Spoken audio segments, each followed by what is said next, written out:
Well, hello there. Hello there, PJ. How are you, sir? How was your weekend? Good man. It was okay. It was okay. Bears suck. They suck. They suck. Just so you know, Bears suck. So just broke my heart again, but that's all right. How was your weekend, my friend? Uh, my weekend was great. I didn't watch any football, Good for you. and I didn't watch any soccer either, which is usually a big uh, occupation of mine over the weekend. But this was an international weekend, and a lot of the club teams are off, and there were no great matches over the weekend. So I ended up getting a lot of rest. I got my COVID whatever it is booster Mhm. on Friday afternoon, and I also got my flu shot on Friday afternoon, and it really knocked me on my butt. I'm glad I got both. Absolutely think it's essential, but man, was I tired on Saturday. I mean, I slept most of the day. So, Good for you. but all good. I'm sure. I'm sure Rich had a more fun weekend than either one of Yeah. us. Given that he's. Are you in Vegas this weekend, Rich? I am in Vegas. Yes. Yeah. Thank Oh, what you. did you do? What did you do this weekend? That was probably more fun than either PJ or You me. know, the NASCAR races were in town, and I had tickets and passes and everything, and I just couldn't get motivated to go. I ended up having a couple friends over, watched it here, barbecued, got in some disc golf over the weekend. There you You go. know, What took is care what of is some disc golf? What is that? frisbee golf. So Oh, it's like frisbee golf golf. with 9-inch discs of different sizes and shapes, and they do different things and fly different ways. And Oh, Yeah. so I've never heard of that. Have you heard of that, PJ? Oh yeah, it's a big deal, right? Okay. Like yeah, Is it? look Okay. at this contraption. That's the quote unquote pin, but it's like it's got chain. basket.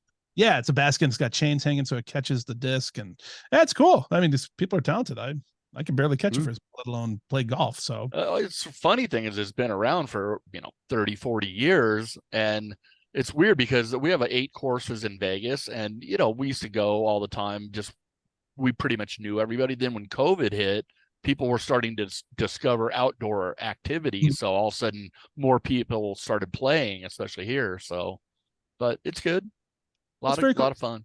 So real quick, is that 8 courses that also do golf that have disc golf, or is it just disc golf courses? There are 2 courses. Let's see. North Vegas Municipal is a 9-hole executive course, but then they put baskets in for us. So what we'll do is they put in 2 sets of baskets, the gold ones and the white ones. So you go around twice. And so Okay. so you go through once, you play the white baskets because they're configured differently. They're in different places. Sure. I might So have to and then try there's disc golf. I think I'd be better at it than real golf. That's for sure. Can't be any worse. there's So a lot going on though. I mean, yeah, you hit a ball. If you can hit a ball, it's going to go pretty true unless you shank it or whatever. But in disc, you're dealing with wind conditions and yeah. I can't going hit a ball around straight things. I mean, to there's a save my lot. life. There's like a lot going Yeah. on. Try it. All right. Well, you know what, Rich? Maybe next time I come to Vegas, you can take me on the course. I mean, in fact, I'm going to be there in a few months. I'm speaking at a conference in March, and I'll let you know when Yeah. I'm there. I've got a guest bag with your name on it. I've got about 150 That's discs, and I got you I set love it. up, man. All right, sounds good. Well, PJ, why don't we introduce our guest today? This is going to be a fun podcast today, I think, and let's get going.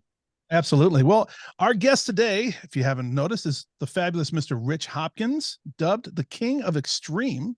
He was doing daredevil stunts before most of us learned how to walk, and thanks to these daring toddler antics that his dad shared with him. Bypassing traditional team sports, Rich opted for the solo thrill of extreme sports. Extreme, I said extreme, or extreme sports. During a high school, or despite a high school theater teacher doubting his future in the limelight, Rich now boasts a title as one of the most recognized Torrey Pines High School alumni in the entertainment industry. But the journey wasn't without bumps or broken necks, which I definitely want to hear about. After a severe car accident and heart surgery, he found motivation with none other than Tony Robbins before pivoting to his true calling in film and TV. So you Found, were an assistant to Tony Robbins, huh? oh, I wow. was, yeah. How did that It happen? was, How did you even get to know Tony Robbins? yeah, it's really weird. It was probably the mid 80s. It would have been 85, 86. My really good friend, Kevin Euler, was his limo driver.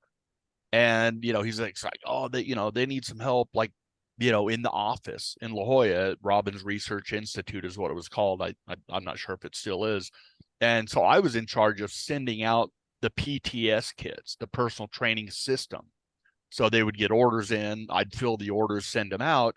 And on occasion, there would be like VIP orders that needed to be filled, because at the time he had a personal training system which consisted of 6 audio cassette tapes, mind you, and a VHS tape that folded in half. I think I have one around here.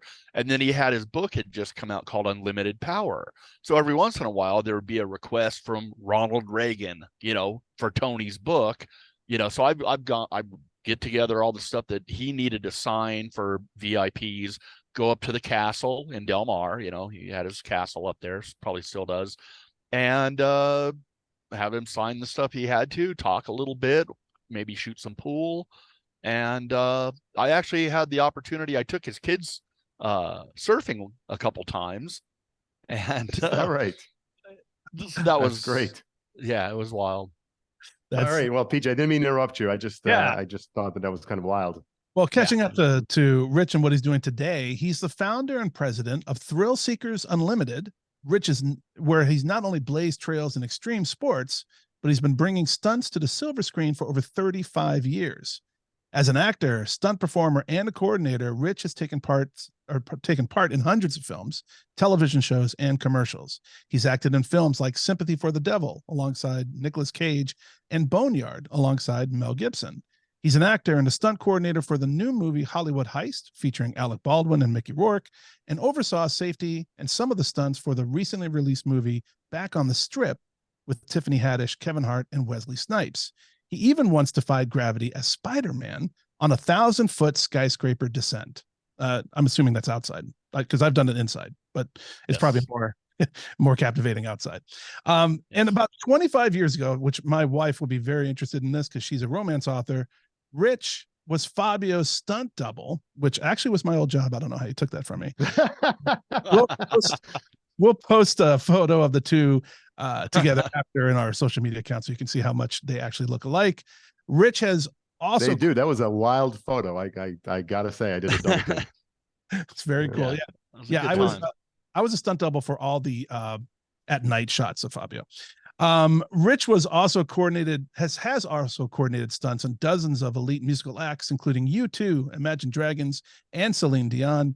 And with those aforementioned 35 plus years in show business, Rich remains a true force of nature. If there is one thing to know about Rich, it's that he just doesn't brave business. He literally braves everything. Rich, it's a huge pleasure to welcome you to the Braving Business Podcast. Thank you. That was quite an introduction. I'm gonna have to hire you to be my publicist instead of Bruce. Don't tell Bruce that. Yeah, right. Bruce is on. Rich, it's great to have you here. I appreciate you being with us, and there's so many topics I want to dive into in our 1 hour or so together, and I want to get started with the challenge that you talked about in the pre-interview around getting into the film industry, and particularly in stunts. So for starters, I'd love to hear more about how you got started in the career you chose. And then if you don't mind, we'd love a deeper dive into what is it about stunts and I mean, Hollywood in general. It's pretty fraternal. And what made it so difficult to break into? Well, it's weird because it was right around the time I was working for Tony. Things just, I was living in an awesome area, North San Diego County, on the beach and stuff. But, we all had just got out of high school and nobody had any direction. All we wanted to do was surf and chase girls and go to beach parties. And, some people were doing, getting in trouble with drugs, and some people are ODing, some people going to jail. And I'm like, oh man, this is not the path for me. And, I was working a little bit with Tony. And one day when I went up to the castle to have him sign some books for some VIPs, I think we were shooting a game of pool or something. And I said, man, I'm thinking about moving to LA. I got to get out of here. Just, my things aren't going real well. And he goes, are you not happy, working with me or whatever? I said, no, that's cool and everything. But, what do you teach people to go after your dreams? This is me talking to Tony.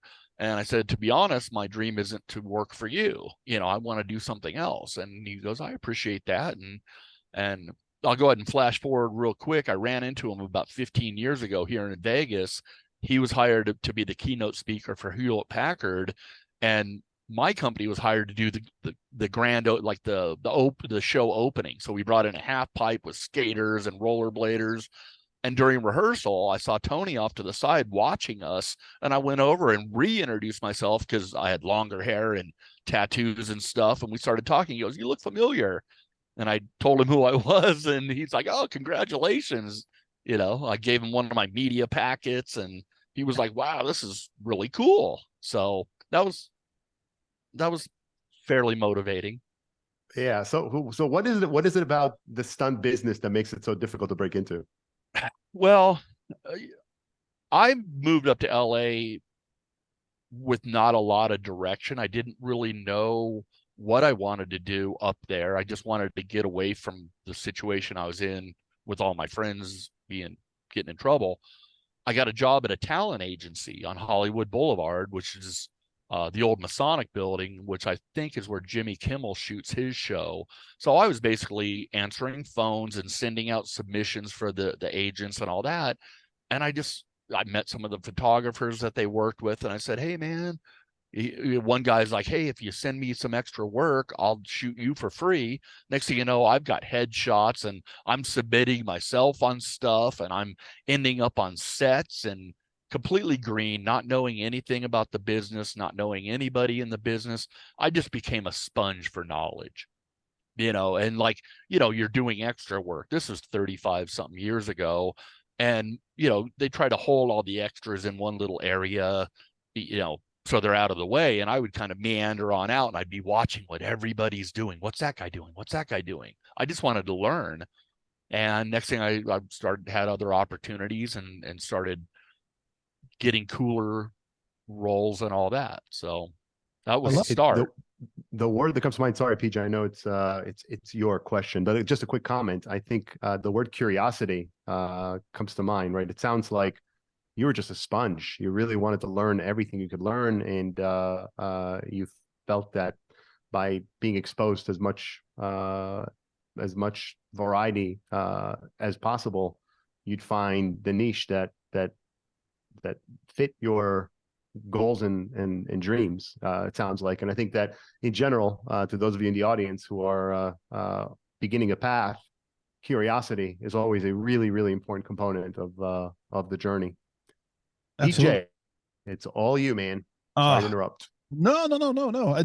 It's fascinating. Actually, it kind of, kudos to you for putting yourself, injecting yourself in the right place at the right time, right? Like having to see that, hey, I want to get into this industry. I'm going to align myself with this talent agency that's right on Hollywood Boulevard, and just kind of immerse yourself in that, learning everything that you can, because truly that's like the smartest thing you can do, right? I mean, I think that building your network, like learning not only how the business is done, but who's in the business, and creating those alliances with those people, whether they're, first tier, like actual people doing super important stuff in that industry, or even, further down the line, more tertiary people. It's always good to build your network that way. So kudos to you. I'm sure that paid off well for you in the future. Yeah, it was a good stepping stone. Because I started thinking to myself, hey, I'll be the next Tom Cruise. And then all of a sudden I realized, oh, I actually got to memorize dialogue, and I've actually got to take lessons on how to react to things. And, so I'd be on these sets, and some sets there were stunt people there. And all of a sudden I started gravitating towards those guys. And I'm like, wow, I grew up surfing, rock climbing, jet skiing, skateboarding. I mean, I was in the Mecca. North San Diego County was, the birthplace of most action sports. And I was doing them all. And I'm like, hey, I can do that. And guess what? They weren't having any of that. They're like, don't call us, we'll call you. Like, go away, son, you bother me. Kind of gave me the brush off. And I started realizing these guys all know each other. Wow, these guys are like all family. And, so stunts to me was even harder of a nut to crack than acting. So it was frustrating. I mean, most people would have just thrown in the towel. Like 90% of people that get in the entertainment industry fall out the bottom, in a matter of years, because they realize, wow, you actually got to know what you're doing, and you can't wing it, Yeah, it's an art. I mean, it's definitely an art. So one of the things that you wrote about in our pre-show informational gathering process, is that you have emphasized the importance of never giving up when trying to overcome obstacles. And so, can you share a particular moment or story in your past or in your career where this mantra really held true for you? No, absolutely. Well, what happened was after, spinning my wheels for 2.5, 3 years in LA, living with roommates stacked in like cordwood, eating top ramen every night, I had a job offer from a friend from down in North San Diego County. His dad actually owned Family Fitness Center, which has now become 24-hour fitness. Well, Perry, lived in Las Vegas. His dad said, here, you can have the Las Vegas region. And I was always in touch with him. How's it going? He's like, I'm like, dude, I'm starving in LA. This sucks. And he's like, do you want a job? Come out to Vegas. I'll give you a job working in the gym. My mom happened to live in Vegas. So I was like, bye-bye, Top Ramen. I'm out of here. So I moved to Vegas New Year's Day, 1991. So, And so, like, never giving up, man. Like, so you're just like, I'm going to take this opportunity and run with it. Well, actually, it sounds like you gave up. You left. So tell me how the mantra plays into this, right? So yeah. So here, up. So right then I'm like, okay, am I throwing in the towel on the showbiz thing? That was fun for a few years. But then I got to Vegas, I'm doing my thing with the gym. I started actually making money where I could like not eat top ramen. And I started meeting people, not only in action sports. There was guys that are paragliding and skydiving, rock climbing, and, they did wakeboarding out at Lake Mead. So I started meeting all these action sports people. But then I also realized, wow, there's a little bit of a film industry here. And our film book, which is now like about this thick, it's like 3 inches thick. It used to be like the size of a flip calendar, and there was probably 24 people in this production directory in Vegas. And I'm like, wow, nobody's doing stunts. And all of a sudden the light bulb went off. I'm like, hey, I'm going to fill this void. It was one of those light bulb moments, click. And all of a sudden I started my company Thrill Seekers as an action sports vacation company. So corporate executives were coming out to Vegas and we were taking them skydiving and rock climbing and bungee jumping and, doing all this rad stuff. And then that segued into me doing some commercials here and there. And it just took off from there. I mean, this guy came out from Newsweek and did a story on us. And then next thing you know, Inside Edition's calling. I mean, it just like exploded overnight. I still had my job at the gym and they weren't really stoked on me going for this show business thing. They're like, oh no, that's a pipe dream. That'll never happen. Stay focused at Family Fitness and you'll be, a big shot at Family Fitness. And I didn't want to be a gym rat. So I kept chasing my dream on the side until that actually started making as much or more money than the gym did. And I said, see ya, Jim. So that works. Look, that was the start of it. It sounds, very much like you did two things that I think are wise. One is you had a fallback plan, or you had a way to sustain yourself while you were building a business. And in general, for entrepreneurs, that's a wise thing to do. It puts you in a position to not be desperate, and probably lengthens your runway to reach your goals and your dreams with your business. And then you need to know when the right moment is to move on from whatever was sustaining you, so that you can put full time and effort into the business and really make it thrive. And you have. And I'd love to talk about some of that. You also mentioned in the pre-interview that you're comfortable telling all, and I thought it would be obviously phenomenal for our listeners and viewers to hear a little behind the scenes story or any kind of anecdote from the journey that you think would be both entertaining but also enlightening, something that maybe would add some lesson or some benefit that you picked up along the way of maybe having a chuckle or two, with some experience that you had. Yeah. Well, it wasn't easy making that transition that you were just talking about, because I'm like, okay, do I give up, making 3, 4, 5,000, back then 30 years ago with the gym biz, do I, because it was a tough move to make because it wasn't easy. I gave up $5,000 a month, doing promotions, marketing, selling memberships, whatever, to not having a consistent job. Because in the film business, what I tell new people, I said, look, as soon as they say that's a wrap, you're basically unemployed. Okay, so I like to have 3 or 4 irons in the fire, of jobs coming up, because again, as soon as we're done with one job, you're basically unemployed. I don't know if that answered your question. Well, no, it's not. It's not really a question. It's really more of a story. So what is is there a story that you think back to, and maybe particularly in your earlier days, maybe a moment that made you believe, hey, I've made it, or I'm on the verge of making it, or I'm at the place from where I can take this where I want to go. Is there a moment like that, maybe that felt like you firmly planted your flag in the earth, and you had arrived? Yeah. Well, early on, I mean, I was met with objectives like, why wouldn't you stay the course with the gym business? I was married at the time. Okay, so, and her dad wanted me to have the 9-to-5 job, so there's security for his little girl and the white picket fence and all that. And I had this dream that I wanted to go after. And I mean, even my own family was like, oh, like the chances of you making it in that business are slim to none. You should be like really focusing on something more steady. And I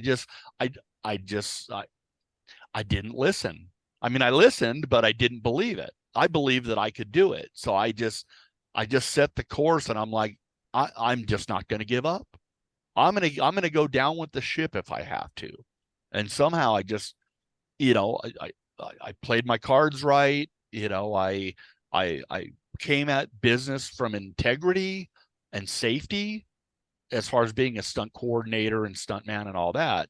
And I think that led to other opportunities. Was there a moment like a shoot or like a particular stunt or something that happened where you were like, okay, this is what I want to do the rest of my career. This is actually who I am. Yeah, I think when I nailed the double job for Fabio, that was one of my first huge, that was like my first Screen Actors Guild job. And it was exciting to get the job. We went and shot, 150 people down to mainland Mexico in the middle of the jungles. And I was down there 3 or 4 days, had a blast. We rigged up all these vines for me to swing on. And, and I didn't realize how much money I was going to make. I knew it was cool. And I mean, I was happy just to be there. I at the time, I probably would have paid them to go do it. Okay. Well, I ended up making, just to give you an idea of, you ask what was the turning point where I knew this is what I wanted to do. The first time I opened up a check, and it was for $10,000. And then subsequently after that, for the next 2 years, I'd get a check like every 3 months for $10,000, $15,000, $20,000 in residuals. Nice. Okay. So overall, over including the session fee and all that, one commercial I made about $85,000. Nice. Okay, so that made me go, this is what I want to do. Yeah, I could That's see. great. I can see. It sounds like, I mean, looking for that signal is a really important thing to do, and recognizing a signal. The signal could be money. It could also be repeat business. It could be something. Obviously, it's very helpful when it is money, but it isn't always money. Sometimes it's something else. Obviously, when it's money, it makes it way easier to stay the course. Well, I think my dad, he told me, he goes, look, man, the key to life, find out something you love to do and you're passionate about, and then figure out how to make money doing that. And I'm sitting there swinging on vines in a jungle with really cool, creative people. And then I got all this money sent to me for doing that. Come on. I mean, that was it. Well, that was it. so now currently, the recent actor strike, which is still going on, seems to have, obviously a huge impact on the industry. We're super excited that the Writers Guild got what they got what they were looking for. They deserve every penny. Same said for the SAG-AFTRA people. I think that all you guys should get paid for, you know, every dollar you want, because you really do put out the product. But obviously when you're striking, there is no money coming in. Like this is a challenge that you actually have to actively navigate. So how has this made you pivot? How has this made you, or how did it influence any of your current projects or the directions that you're heading? Well, what it did was it put the brakes on everything. Okay, a lot of people don't know the real inside out what's going on, other than the top headlines and stuff. But the Screen Actors Guild strike only affects theatrical, which is television and film. So it didn't there's commercials being filmed, there's music videos being filmed. So like that's how I was able to do the YouTube video, Atomic City. Okay. Yeah, it doesn't involve those contracts. Those are separate type of contracts. There's commercial, there's theatrical. You know what I'm saying? Now, the other thing too is, and I tell everybody in the film business, you have to be fiscally responsible. Okay, prime example out here in Vegas. It's hot as hell in summer. Okay, so filming kind of curtails a little bit when it's that hot, even though we're all used to it that live here for any substantial amount of time.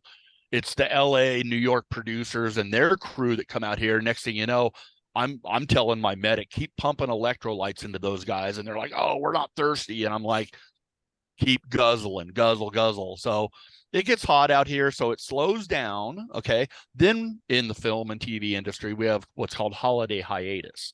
Okay. Nobody wants to start shooting a movie right before Thanksgiving and then stopping and then starting again and then stopping for Christmas and then starting again and then stopping for New Year's. So things really slow down during holiday hiatus. So my advice to young people getting in my business, be fiscally responsible, rat hole away some money for those lean times. I mean, I've nailed down 3 jobs in a row and then I didn't work for 2 months.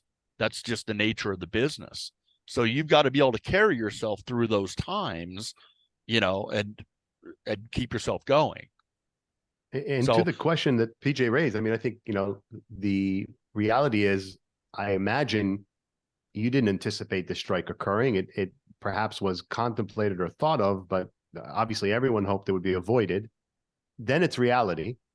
And it sounds like what you did was, well, you took advantage of whatever opportunities were available to you, particularly with musical acts, which again is quite wise. If you have the ability in your business to not have a single source of income that, you know, potentially can be disrupted by things outside of your control. PJ had that experience with his jeans company that was severely impacted by changes in international trade.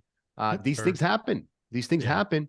And if you are not in a position to either respond or you're not diverse enough to be able to sustain, you're going to be in some trouble. So it's great. You know, obviously you've been around a really long time. Thrill Seekers Unlimited has been around a really long time, and you've done some really cool things and are doing really cool things. And so I'm not shocked that you have sustained. That's one of the advantages of incumbency and being around a really long time. If you're a younger business just getting started, that isn't as easy. It isn't as easy to accomplish. Let's speaking of which, I know you mentioned to us in the pre-interview that you had some projects that you're working on. Is it possible to give us a teaser or a hint of what's coming or who you're working with? Well, I've got a few projects actually sitting here on my desk that are ready to go. This one's called Tunnel Rat. I've got one over here, another script called Vegas Luck. I've got a couple others laying around here that are kind of ready to pull the trigger. I think Vegas Luck may go first. I'm hoping. I mean, that would be great. Everyone's just waiting for the signatory agreements and stuff to get taken care of. Is this stunts, or are you speaking in these roles, or like what? Yeah, it's on Tunnel Rat. The director asked me to play the bartender because there's some stunts involved in that, and he's seen my work acting. So I mean, it's weird. It's come full circle because when I, back in the day, I wanted to be an actor when I first moved to LA, and then I fell into stunts, literally and figuratively. And but in stunts, occasionally you'll have a part where you're like, freeze, MRF, or I'll blow your effing head off or whatever. So in stunts, if you can act, it's even more valuable to a director. And now that I'm getting a little bit older, it's cool that I have that experience behind me where I can throttle back a little bit, coordinate the stunts, and then actually play a part. So those opportunities are coming up pretty well. But it's a good. I mean, speaking of stunts and falling into stunts and falling in general, you broke your neck. It wasn't, I don't know if you broke your neck in your car accident or doing a stunt, but talk to us about, first of all, talk to us about the breaking of the neck. Also, I think you had a heart attack. How did these things impact you? I imagine they impacted you quite substantially. And how did you bounce back from those things to either rebuild? I don't know if you felt like you needed to rebuild anything or just continue forward. Well, yeah, you nailed it pretty well. It's actually before I even moved to LA. I was at a party and we went for a beer run, and then the guy I was riding with decided, hey, let's go a shortcut up a one-way street, and a car turned out on us and we went head on. I went through the windshield of this Baja Bug and I had broken my neck, fractured C5. While I was in the hospital with that, they found out I had an irregular heartbeat. So I was born with a hole in my heart. So the doctor said, hey, the bad news is you got a broken neck. The good news is we found you have a hole in your heart. So you'd probably be dead by the time you're 30. And I mean, at the time, I'm like semi-pro surfer and like I had no symptoms or anything. So it was kind of a freak accident that I broke my neck, or they would have never discovered the problem with my heart. So in 1986, I actually had open heart surgery where they had to saw the rib cage open and do the whole rib spreader deal and all that. And ironically, I had my heart surgery where I was born in Sharp Hospital in San Diego. So, and the surgeon that performed it, his son went to my high school. Oh, wow. So, yeah. That is nuts. Well, so I mean, cool. Thank God for all that, right? I mean, very Sure. Did you thank your friend was breaking your neck in that accident I mean, have you suffered any significant stunt injuries? Not on camera. It's usually been, most of the time people get hurt in stunts is when they're trying new stuff and they're practicing or trying something new. On camera stunts, by then you pretty much, if you're gonna have that job, if I'm gonna hire a stunt person, I know that they're capable of doing that stunt, because there's nothing in my world, there's nothing worse of a career or a career ender than having somebody get hurt under your watch. And I'm kind of a people person, so I would hate myself if somebody got hurt, under my supervision. So thank God that's never happened. I have hurt myself. I broke my back flying through a split rail fence shooting a commercial in Crested Butte, blew my ankle out and fractured my L5, my lower back. And then if you flash forward from that, like I used to be a semi-pro like rollerblader, so I was jumping off of loading docks and over dumpsters and just bit high impact. So in 2008, I started getting sciatica really bad in my left leg, was going to sleep all the time. And the doctor I went to said, this is going to only get worse, especially with your field. Sure enough, 2008, I ended up with spinal stenosis so bad that it left me paralyzed. So I had to go in and have a major laminectomy and redirect all these nerve endings and like all this stuff. And so that could have been a career ender. It kind of scared me. It was kind of a wake-up call. But I ended up, I think it was about 8 or 9 weeks later, I was rappelling out of a helicopter in Louisville for Geek Squad. So you got to have some resiliency and some toughness a little bit. Luck plays a good part of it as well. But I've been really fortunate that I'm still kind of in one piece. Well, I think it kind of goes perfectly with your stated advice that you have for entrepreneurs and other people who are dealing with challenges, and that would be suck it up, Buttercup. So yeah, that's kind of a there's a few stunt guys that's like, wow, this stunt looks gnarly. Suck it up, Buttercup. It's like, or you're getting ready to do a big car hit or flip a car or something. It's like, all right, suck it up, Buttercup. That's like kind of a stunt thing. So, Where the I mean, guy's if like, we can do it and crash cars and stuff like that, your everyday challenges are a piece of cake. Little business challenge, at least you're not going to break your neck. that's true. That's true. At least you still have your spleen. That's Yeah. always Well, let's see. I have no spleen, no appendix, and no gallbladder. Open heart surgery, back surgery, broken all my crooked fingers and toes, and blown out my ankles. And your day job's not so bad. Look That's at right. mine. Suddenly sitting behind my desk has never felt any better. You spoke a little bit ago about it's a career ender or potential real blow to a career if someone gets hurt on your watch, and you've had the responsibility of ensuring the safety and well-being of actors, musicians, stunt actors, and I have to imagine that trust is actually quite significant in the job you're in, especially when you're working with big stars, Richard Branson, Mariah Carey, Kevin Hart, U2, etc. Trust, both the earning of it and the keeping it, are huge things in business, obviously, and I would imagine that would be true in your line of work also. So I'd love to hear what your approach is to establishing trust, maintaining trust, especially Sure. when you're working with some people with big egos and personalities. Yeah. Yeah. Well, for the most part, I mean, people always like, oh, what's this guy? What's this actor? What's this stunt? What's this guy like or whatever? And honestly, I don't care how big of a star somebody is. When they have to do something dangerous, they rely on us, not only to know that what we're doing, but also my job is to instill confidence in whoever's doing that. And a prime example of that, we did a story for the Today Show. It was like Today Weekend Show. They sent Lester Holt out from NBC before he was the main anchor. He was like the weekend guy or whatever. came from Chicago. And I'm sorry? He came from Chicago. He was at NBC5 here in Chicago, and then he made the final ascent. Copy that. So they sent him out on assignment. He wanted to come out and do a stuntman experience with us.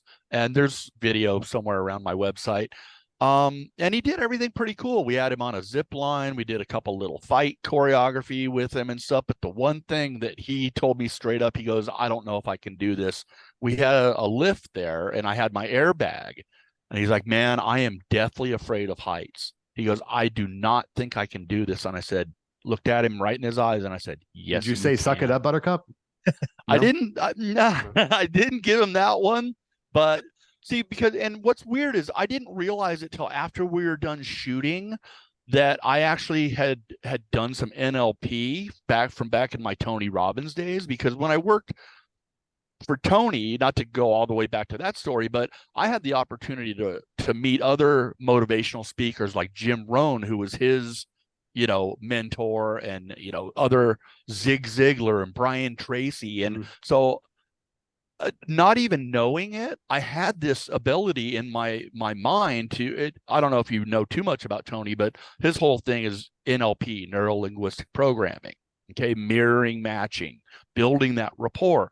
So with Lester, I said, let's just go take a look. Get in the lift with me. Let's go up there. So we had the airbag and everything. And I just basically talked him off the edge, literally. I said, you can do this, man. This is nothing but a thing. I already had done a couple demos for him. I'm jumping off sideways and backwards. So he knew, hey, this guy did it. Okay, so then we went up in the lift together and we just talked a little bit.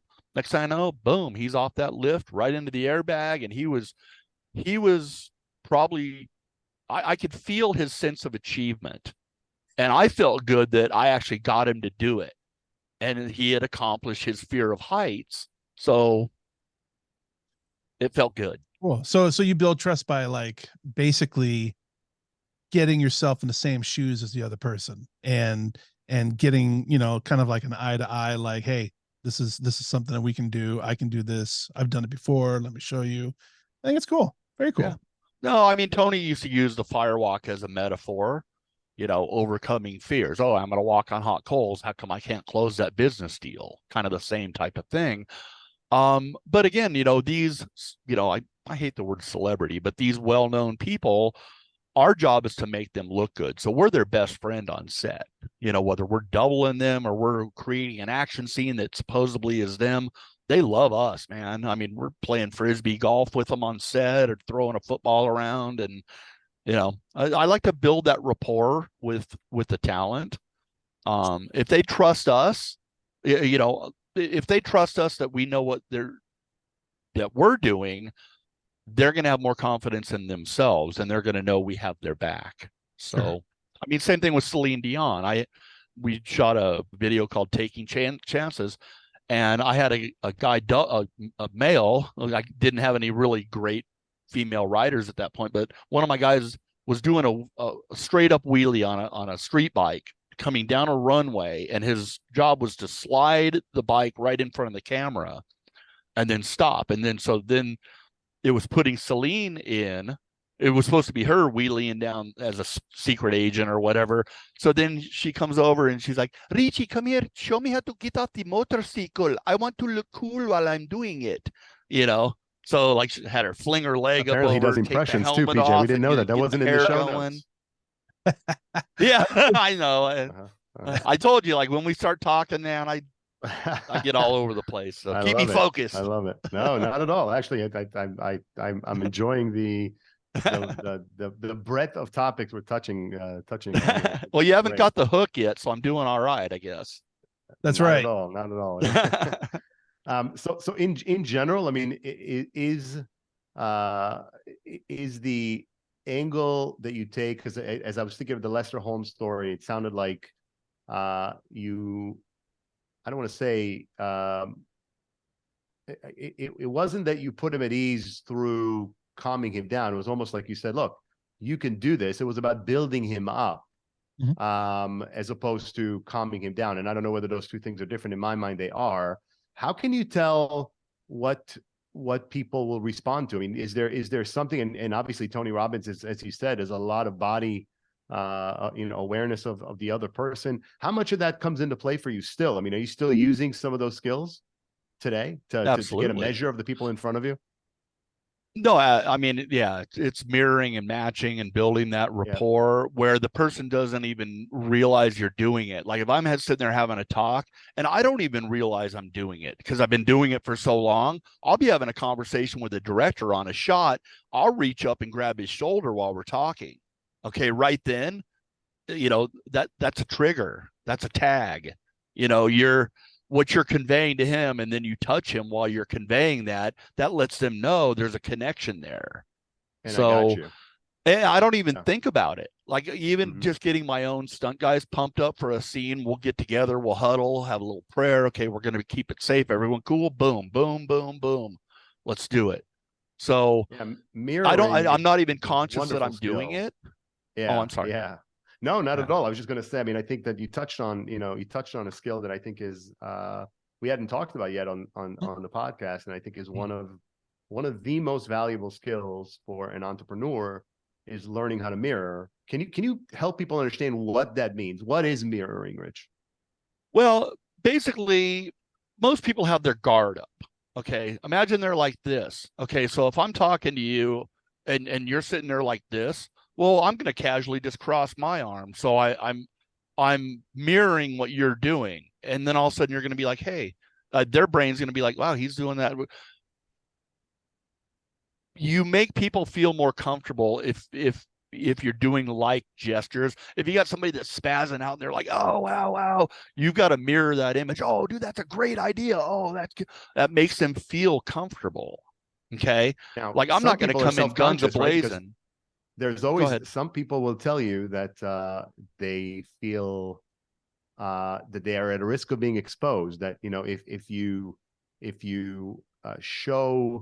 mirror, that the person on the other side might pick up on the fact that you're mirroring. But in fact, that is I have never had that happen to me. I've never had a person, and I use mirroring all the time. Mm-hmm. I also use diction. I use pace of speech. Mm-hmm. And all those things are hugely impactful, and it's amazing how people do not view that negatively. In fact, they often entirely miss it. They just find a comfort. Now, I'm not, this is what I hope it's not coming across as if I'm coaching people on how not to be authentic. This is not about, not being authentic. It's about Connection. recognizing the way to communicate your authenticity in a way that's going to be received the best, because it includes, whether it's gestures or tone of voice, that generates a reaction from the other side. That's the reaction that you're seeking. Yeah. Well, now also when people are learning that skill, sometimes it comes off as forced. Okay. Like I've been doing it for so long, I don't even realize I'm doing it. And somebody will point out, wow, you really got through to, because some directors are hard asses, so I'll just come in and I'll just NLP their ass. And, next thing I know, I'm their best friend, so it's a matter of reading, or like, say you're in a boardroom, I've got to go into some meeting with a bunch of stuffy suits and stuff. And, so I'll try to read the room real quick, and then just automatically I'll kind of gauge, okay, I'm going to pull it back a little bit. If I'm in a meeting where we're talking about, oh, we're going to blow this up and that, I may be a little more animated and be like, yeah, we're going to blow this up and then that's going to go flying and stuff like that. But I wouldn't do that in a more buttoned down environment. I'd come in a little more chill. Okay, well, yeah, we're going to blow that up. And, so it once you develop that skill, it'll help you in every facet of life, personal relationships, business relationships. And again, I don't even think about it. And it was weird that we're having this conversation, because when I was going to bed, I was watching History Channel or something, and they were doing a documentary on motivational speakers. So they had like Norman Vincent Peale, they did a thing on Tony, they did a thing on Brian Tracy, and I'm sitting there, it was weird reliving the Tony episode. I sat and watched that for an hour, and I'm like, wow, I was there right when he bought the castle and the whole thing. And I didn't realize that I had developed those skills until, years later, when I caught myself doing those type of things. So, yeah. You are a master of interpersonal communication. That's excellent. Without even knowing it.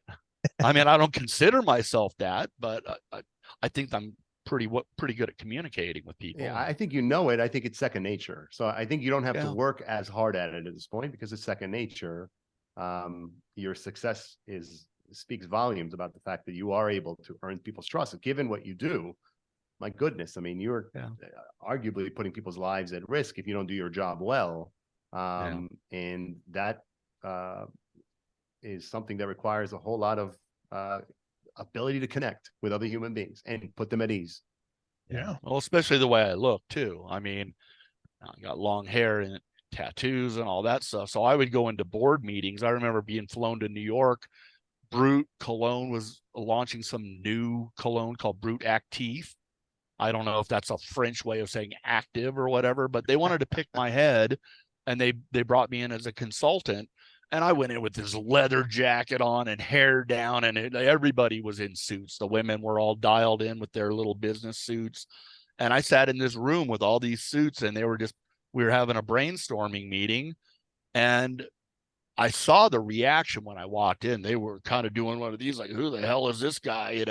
By the end of the meeting, and when we were done, it was like bro hugs and high fiving. And, like at first I was nervous, but then I was like, let's just roll with this and see what happens. And unconsciously, I think that I just developed some rapport with them, and we had a good little brainstorming session for a few days, and I went home with some money, and the cologne never came out, so I don't know what happened.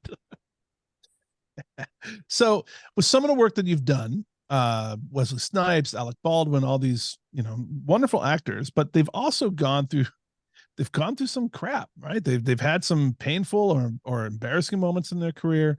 Of course, everyone heard about Wesley Snipes going to jail, Alec Baldwin with the terrible accident that happened on Rust. When you're with people that go through these types of situations, right? I mean, this is public perception for them. Public perception is everything. Have you learned any life lessons from your interactions with them and seen how they've come back from setbacks like that? Well, the two examples you had given, I didn't bring up those situations with them. I mean, I try to keep things fairly business, like why we're there. I try to keep the focus on that. And if I do have downtime to chit chat, it's a little more lighthearted. I wasn't going to go to Alec and go, "Hey, what do you think about that, Russ thing?" Same thing with Wes. And plus that happened a long time ago. It's like, that's their personal thing. I try to keep it pretty business on set. I don't talk about, sex or religion or, somebody's sexual, like, Yeah. especially nowadays, this whole a long time ago, stunt guys are pretty raunchy. Like, we kind of hang over to our side when we're telling dirty jokes and being, but, so I don't know how to answer your question, because I don't really broach those subjects with, especially, I mean, they were uncomfortable. Sure. Well, how about this? Know. So you know what they've gone through, right? Everyone knows. Sure. Oh yeah.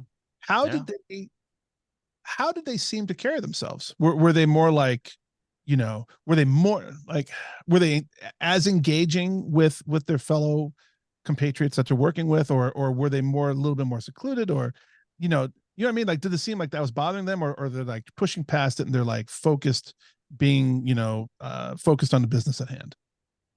To me, it seemed just like, I mean, being professional actors and stuff, I think that maybe the skill of compartmentalizing things comes like second nature to somebody like that, versus just, a normal person in business or whatever that may be going through a divorce, or, like, I just think that they know why they're there. They've got to go do their job. And then, I didn't see any, I didn't see any weirdness with either of them, even though Wes's thing was a long time ago. So he's kind of over that and all that. Alec's thing was pretty fresh, obviously. Hollywood Heights was the first film that he shot since the Russ incident. And we shot that last December, almost a year ago. We did some pickup shots in March, but it's in post-production right now being edited. So, and for the few people that don't know, Alec Baldwin had an accidental discharge of a prop gun that killed the cinematographer of the movie Rust. And this was in 2021, so fairly recently. And one interesting thing about people in the public sphere, particularly actors and musicians, is they seem to be Teflon-like. There's so much that happens in their careers. Whether it's on the personal side, divorces, that's a pretty common thing in Hollywood. Yeah. It almost feels like they are capable of separating, the gyrations of their lives from being able to perform, and that's a good skill for people to have. I mean, we all deal with things in our lives, most of us, fortunately, on a far less public scale. But we all deal with difficult moments. And to us, those moments sometimes feel probably as big as, what happened to Alec felt to Alec, in the sense that, maybe we lost a business that we had built for a long time. PJ had that experience. I had a terrible experience where I lost significant amount of money on a business for myself and for investors. Those really difficult, embarrassing moments require a lot of resilience. And, I give Alec credit. I mean, obviously he did not intend to shoot anyone. A terrible accident happened. And he's got to pick up. He's got to move on, carry on, persevere, right? Well, I'm not a big fan of his. I've done a couple podcasts right after that happened because they wanted my input on what was going down. It was, and even though I'm not a big fan of his politics and stuff like that, I think he's a marvelous actor. It was not his fault. That was not his fault. First of all, that wasn't even a prop gun. That was a real gun. What the props were the ammo that was in there. So the young gal that got put on that film, her father was a very well-known armorer. I don't know if do you want me to tell a little tidbit please. of the I think story? it'd be great. Okay. Obviously the story is related to stunts and props. And, so I think your perspective on that would be wonderful. Yeah. Well, I mean, I'll give you the Reader's Digest. So, and my opinion on it. First of all, the young gal, her dad was a well-known armor and weapons tech and all this stuff, who has a really long career. He was on a different show. Okay. So then they called him about Rust, and he said, I'm already committed to this show. You can have my daughter will do it. Okay. Well, she wasn't experienced enough. She had been on a few little things and, shadowed her dad or whatever, but that didn't make her qualified for the position she was in. And if you follow this train of logic, and this is what I've said on other podcasts, my father was a senior captain for U.S. Air for 35 years. Started with PSA, ended with U.S. Air. So if we're following that train of logic with her being qualified because her dad is an expert, I should be able to jump in a 747 and fly that bad boy because my dad is a commercial pilot. Why shouldn't I be able to do that? Sure. Okay, so that made no sense. Rich, on that note, PJ should be able to be in Playboy. Because, PJ's parent, PJ's mom, not naked, but she was in Playboy. So based on that logic, PJ could be in Playboy as well. I think I like that. Could be. I would like to see that. I need to work on ensuring that the camera lenses are well filtered in order to show my best side. We'll Photoshop you. You're gonna have to Photoshop the crap up. Nice.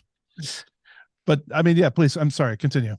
Oh, I mean, that was pretty on the Rust thing. I mean, it was the perfect storm. There was just so much that went wrong there. I mean, you don't take first of all, they are real weapons. The props were the blanks. Okay. So then you take crew the day before or a couple days before, everyone had a day off. They all, hey, take us shooting. And so they took those same weapons out shooting real ammo at targets or whatever.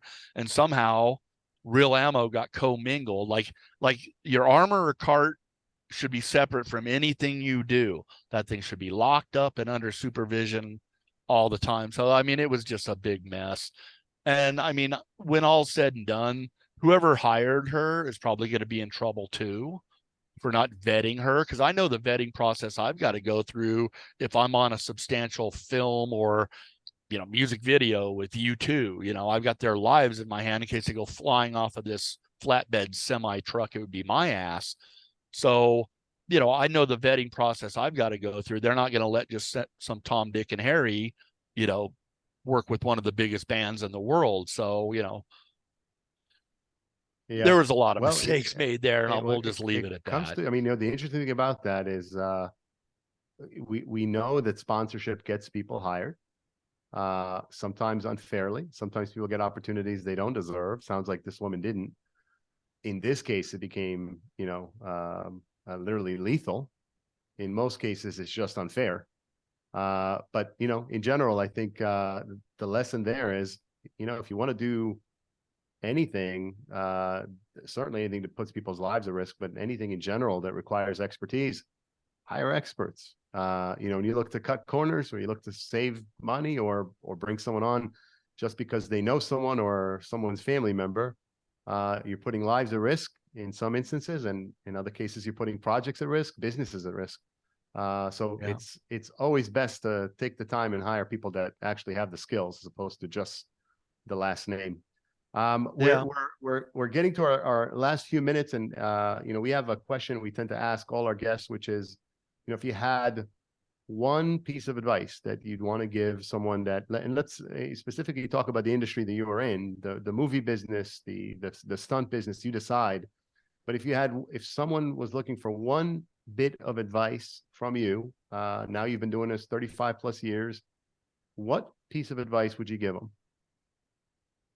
Well, I mean, always go after your dream. I mean, and there's always going to be naysayers that are either whatever their motivation is for saying you can't do that. It's probably because they know they could never do it.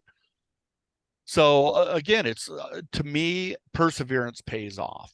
I mean, I knew again, I think what triggered it was the Fabio deal, you know, when I was like, wow, I love doing this, and wow, I'm going to get compensated this big amount of money. And so that set sail for me. I was like, forget the gym business. I mean, 80 grand, I would have had to work a whole year instead of 1 week on that. I made the same amount of money in 1 week than I did in a year.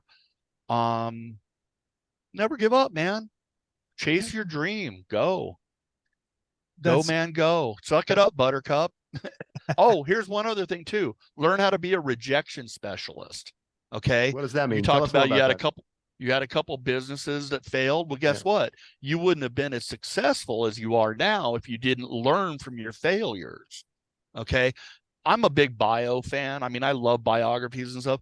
Every successful and if you want to measure success by wealth, most wealthy people have failed and gone bankrupt a couple times. Okay, so if you're smart enough, you're going to learn from those mistakes and not do them again. You know, everyone's entitled to make mistakes, and you're going to make mistakes, but recognize that mistake, learn from it, and don't do it again. That's awesome. 100% agree. Yeah. So our guest today has been Rich Hopkins. He is the king of extreme.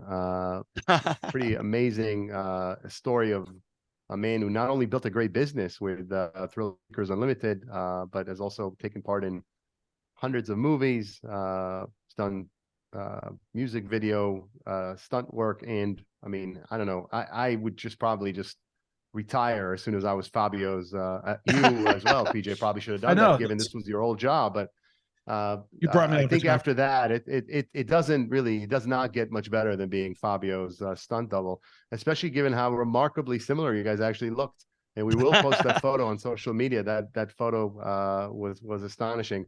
I want to thank you for being here. I also want to thank our listeners and our viewers. PJ and I are so grateful for this podcast and our YouTube series doing as well as it is. If you like this episode, please like us on any of our social media accounts, like the episode and subscribe. It is free on any of the podcast streaming services. And write us. You can reach us at www.bravingbusiness.com. We are really grateful for the emails we've gotten, the messages we've gotten, and quite frankly, some of the guests that we are beginning to book are coming to us through our website, and we appreciate that greatly. You can also subscribe to our fabulous blog. PJ just actually had a great piece that he wrote in it last week. I've written a few pieces, and some of our guests have. Rich, you're welcome to contribute to our blog. We always love to have our guests contribute a little piece of thought, anything that they think would be worth sharing with our audience. The blog is also free, and you can subscribe to it by going to our website and just adding your email to our mailing list. Yeah. Rich, thank you so much. It's been a great pleasure. Congratulations on your success. Stay safe, stay well, and tell Celine Dion I said hi. Okay. Yeah, next time I see her. Thank you guys so much for having me. I hope we had a good time. I know I did. And if anyone has any questions, wants to say hi, I'm easy to find. Just Google Rich Hopkins stunts and you'll find pages and pages. Can't wait to see in all the new John Wick movies as well. Yeah. I don't know if I'm on those, but thank you guys. Rich, thank you. Take care.